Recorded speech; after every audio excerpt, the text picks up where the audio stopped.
Welcome to ECNTRADE daily video. Before we begin, it should be noted that any advice is of a general nature only and that your personal circumstances have not been taken into consideration. Hello everyone, my name is Rob Clayton and thank you for joining me. The Australian dollar remains pressured, as we can see here on the chart. The target of 74.70 has been hit and buckled, but no follow through really has been seen yet, as we recalled an intraday low on Friday at 74.52. Now in its fifth day of declines, with the key support level at 74.70 buckled, as to a point, I mean, that we could see a little bit more of a slippage, maybe down to about 74.20, as I see as an extension, due to the oversold RSI, a little bit of divergence here as well to the bull case, is I do anticipate profit taking could eventually turn the market around. So I'm not as bearish as I was when we were trading up on the highs of 75.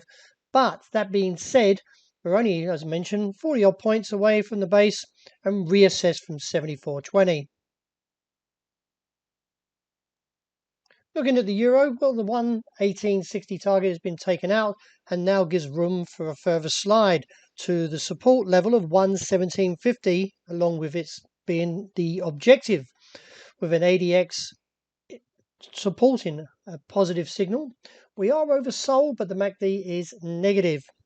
All eyes tonight on the non-farm payrolls number, with an expected 683,000 jobs to be added in June, with the previous release at 559,000, while the unemployment rate forecast is at 5.6, with the previous release at 5.8.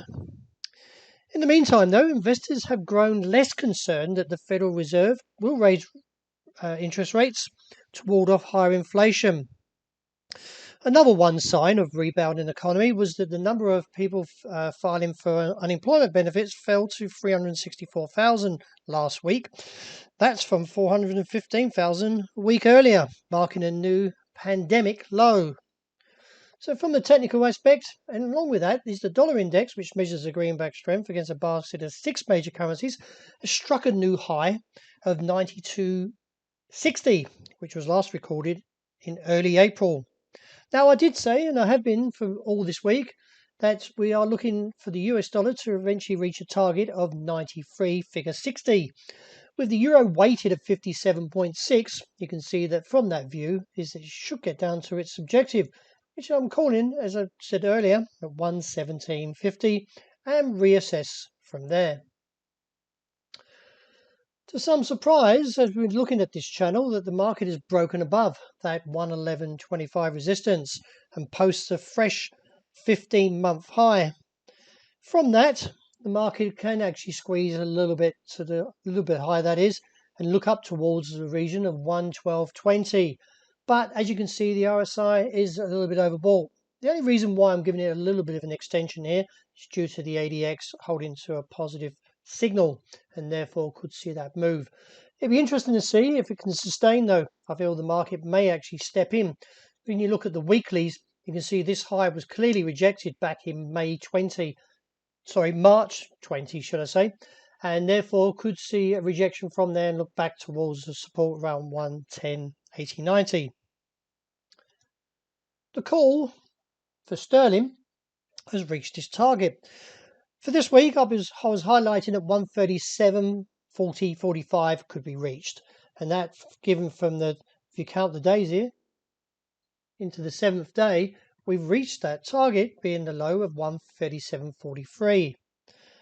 I believe now is time to reevaluate time for a reevaluation.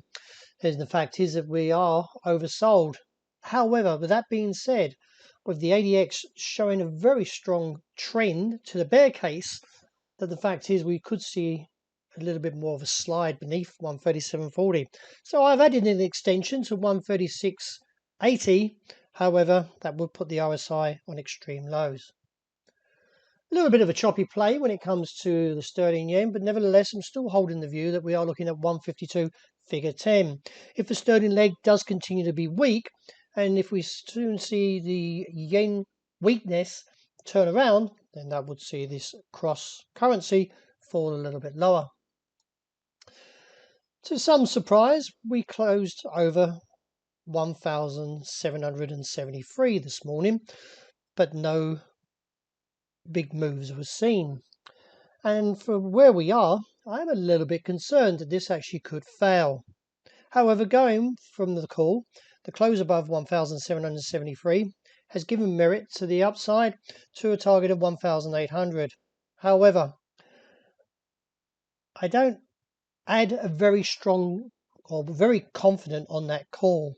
So to be to a sort of sideliner, I would actually rather give the call back to the downside if this pattern does eventuate into a bearish case. With the dollar index showing potential rise, should see weakness back in gold. However, as I've mentioned, when it comes to merit, there is little merit on this break of 1,773. So therefore, as I say, we could see this break turn into a false break and maybe see the market move back towards 1,760. As you can see on the monthly broadcast, there is a rising up channel. But when we look at the daily time frame for oil, the market shot through the level of 73.75 and now giving me a neutral bias.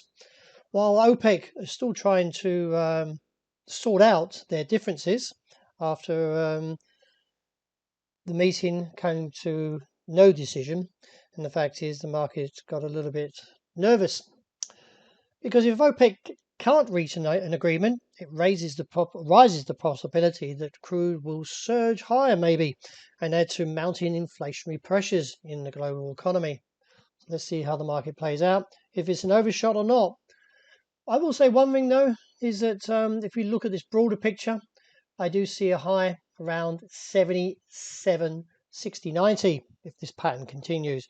But as I said, it was a blow off, so let's see if the market does sustain or see us sell off into tonight.